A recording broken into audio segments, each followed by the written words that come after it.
Yo, welcome back, kembali lagi di channel Atowa Hayato.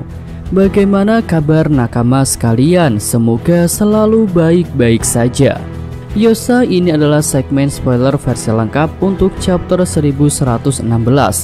Di sini alur ceritanya sudah terlihat dengan jelas. Oke lah, tanpa basa-basi lagi, langsung aja kita masuk ke pembahasannya. Judul chapternya adalah Selalu Ada di Sisimu.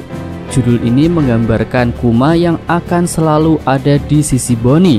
Bahkan ketika dia sudah menjadi pasifista pun, masih ada cara agar dia tetap berada di sisi putrinya. Lanjut kita menuju ke cover request, ada Robin yang sedang mendandani buaya di pantai. Lanjut lagi kita masuk ke dalam ceritanya. Chapter dimulai melanjutkan adegan di chapter kemarin. Vegapunk melanjutkan monolognya dari chapter sebelumnya, di mana dia berbicara tentang kemungkinan Bonnie akan dihabisi oleh para pasifista karena dia adalah seorang bajak laut. Nah, Vegapunk takut akan hal itu terjadi.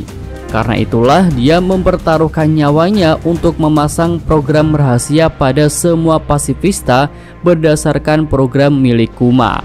Nah, di sini ternyata Vegapunk menempatkan Bonnie pada hierarki otoritas tertinggi dari pasifista. Bonnie bahkan berada di level yang lebih tinggi daripada Gorosei. Vegapunk pun berkata, bahkan jika seluruh dunia adalah musuhmu, ayahmu tidak akan pernah mengkhianatimu. Ya, Vegapunk pun meminta Atlas untuk memberitahu Bonnie bahwa dia memiliki otoritas tertinggi untuk mengendalikan pasifista. Bonnie pun berkata, "Ayah, berhenti, tolong bantu kami melarikan diri dari sini." Ya, berkat suara dari Bonnie, semua pasifista jadi menyerang angkatan laut. Ya, tentu hal itu terlihat aneh bagi Gorosei Saturn. Dia pun menyadari bahwa Vegapunk telah membodohinya.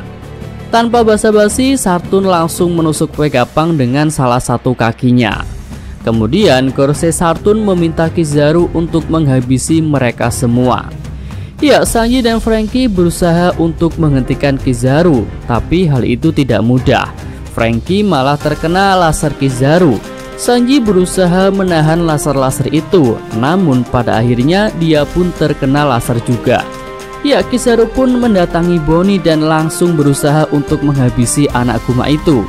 Tetapi beruntungnya di sini Luffy kembali muncul. Dia langsung menggunakan wujud Jir 5-nya untuk menghentikan Kizaru. Kizaru pun terpental oleh pukulan Luffy. Di sini Luffy menjalankan Kizaru menggunakan serangan biasa, bukan serangan yang baru. Selanjutnya Luffy mengubah lantai menjadi karet untuk menyelamatkan orang-orang yang terjatuh dari atap.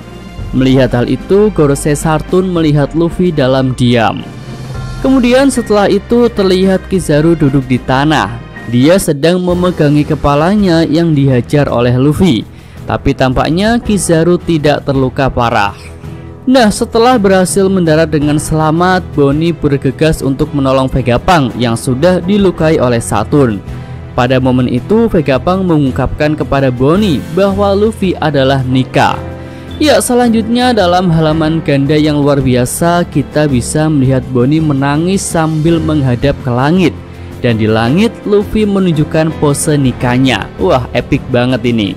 Lalu Vegapunk berkata, "Jadi kamu belum menyadarinya?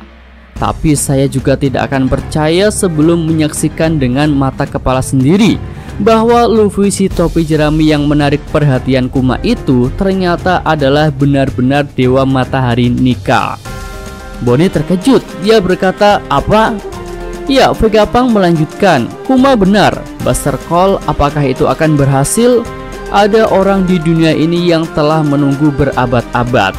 Oke, selanjutnya kita berpindah ke scene lain. Ini berkaitan dengan robot kuno yang ternyata sedikit demi sedikit sudah mulai bergerak. Robot itu bergerak mengikuti detak jantung dari Jir 5 Luffy. Lanjut kita beralih ke pantai timur Pulau Egghead. Di sini angkatan laut melaporkan bahwa ada kapal yang luar biasa besar sedang mendekati pulau itu. Para angkatan laut berkata, "Itu mereka, tidak diragukan lagi. Aku pikir mereka sudah bubar 100 tahun yang lalu." Orang-orang di dalam kapal besar itu pun mengatakan sesuatu.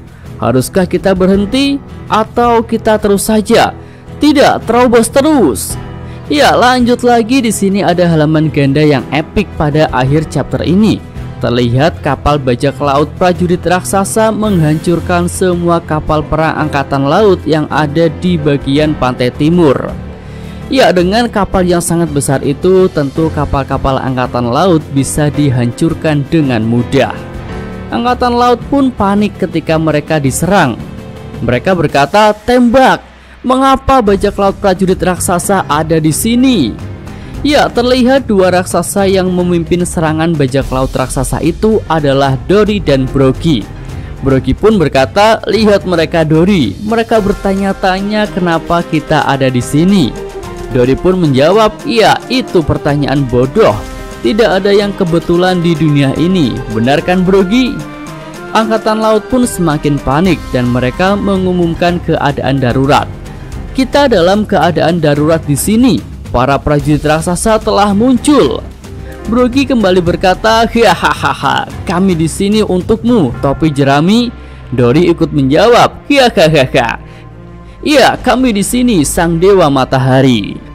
Ya, di sini Dory dan Brogy tampaknya sudah tahu jika Luffy adalah sosok Nika atau dewa matahari, dan tentu tujuan mereka adalah untuk menghabisi para angkatan laut yang sudah mengepung Pulau Egghead. Ya, sampai di sini kedatangan Shanks ternyata belum bisa dipastikan karena sosoknya belum terlihat. Tapi bisa jadi itu adalah strategi yang berkaitan dengan bajak laut Kurohige. Jika bajak laut Akagami muncul secara langsung, maka kapal bajak laut Kurohige yang bersembunyi di Egghead bisa jadi akan melihatnya, dan rencana Akagami untuk mencari bajak laut Kurohige bisa saja gagal. Jadi ada kemungkinan kapal Shanks belum terlihat untuk memastikan keberadaan kapal bajak laut Kurohige terlebih dahulu. Oke, itu aja pembahasan pada spoiler untuk chapter 1106 ini. Oh iya, untuk infonya minggu depan libur ya guys. Yosa, Mimin atau Hayato. Terima kasih.